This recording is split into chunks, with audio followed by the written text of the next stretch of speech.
അവനെ വേണ്ടിയിട്ട് അവസാനം വരെ പോരാടാൻ എല്ലാവർക്കുള്ള ഒരു ഉത്തരം തന്നെയാണ് ഇപ്പോൾ ലഭിച്ചിരിക്കുന്നത്. വണ്ടി ലഭിച്ചു കഴിഞ്ഞു. എല്ലാ വിവാദങ്ങൾക്കുള്ള ഒരു ഉത്തരം തന്നെയാണ്. കുടുംബത്തിനെ സംബന്ധിച്ചിടത്തോളം ഞങ്ങൾക്ക് അർജുൻ തിരിച്ചു വരില്ല. കുടുംബത്തിലേക്ക് കയറണമെങ്കിൽ അർജുനൊപ്പം വേണം, അല്ലാതെ ദുരന്ത സ്ഥലത്ത് നിന്ന് പോകില്ല. ഗംഗാവലി പുഴയിൽ കാണാതായ കോഴിക്കോട് സ്വദേശി അർജുന് വേണ്ടി തിരച്ചിൽ നടത്തുന്നതിനിടെ 12ാം ദിവസം സഹോദരി ഭർത്താവായ ജിതിന്റെ വാക്കുകളായിരുന്നത്. ഇന്നിപ്പോൾ 2 മാസത്തിലേറെ നീണ്ട കാത്തിരിപ്പിന് ശേഷം അർജുന്റെ ലോറിയിൽ ക്യാബിനുള്ള മൃതദേഹം കണ്ടെത്തിയപ്പോൾ ജിതിൻ പറഞ്ഞത് ഇങ്ങനെയാണ്: അർജുന് വേണ്ടി അവസാനം വരെ പോരാടുമെന്ന് തീരുമാനിച്ചിരുന്നു. എല്ലാവർക്കുമുള്ള ഉത്തരവും ലഭിച്ചു.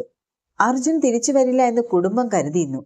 പക്ഷേ എന്തെങ്കിലും അവശേഷിപ്പ് കണ്ടെത്തുക എന്നുള്ളതായിരുന്നു പ്രധാനം. വീട്ടിൽ വിളിച്ചിട്ട് കിട്ടിയിട്ടില്ല. 5 അടക്കം എല്ലാവരും ഓഫീസിലായിരിക്കും. അവർ അറിഞ്ഞു കാണണം, TV കാണുന്നുണ്ടാകുമെന്നാണ് ജിതിൻ പറഞ്ഞത്. ഗംഗാവലി പുഴയിൽ ഡ്രഡ്ജർ ഉപയോഗിച്ച് നടത്തിയ തിരച്ചിലിലാണ് അർജുന്റെ ലോറി കണ്ടെത്തിയത്. ലോറി തന്റേതാണെന്ന് ഉടമയായ മനാഫും തിരിച്ചറിഞ്ഞു.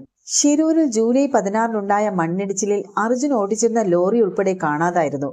തുടർന്ന് മുങ്ങൽ വിദഗ്ധൻ ഈശ്വർ മാൽപ്പ ഉൾപ്പെടെയുള്ളവർ തിരച്ചിലിനും ഇറങ്ങിയിരുന്നുവെങ്കിലും ഒന്നും കണ്ടെത്താനായിരുന്നില്ല.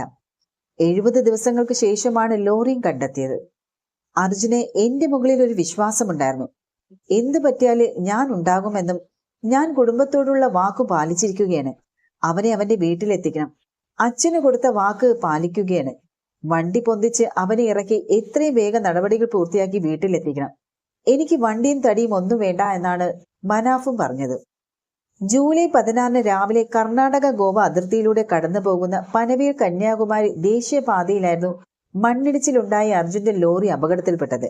റിട്ടയർഡ് മേജർ ജനറൽ ഇന്ദ്രബാലൻ അടയാളപ്പെടുത്തിയ പ്രദേശമായ CP4 മേഖലയിലാണ് ഡ്രഡ്ജർ ഉപയോഗിച്ചുള്ള ഒരു തെരച്ചിൽ ഇന്ന് നടത്തിയത്. നാവികസേനയുടെ സംഘമടക്കമാണ് ദൗത്യത്തിനുമുണ്ടായിരുന്നത്.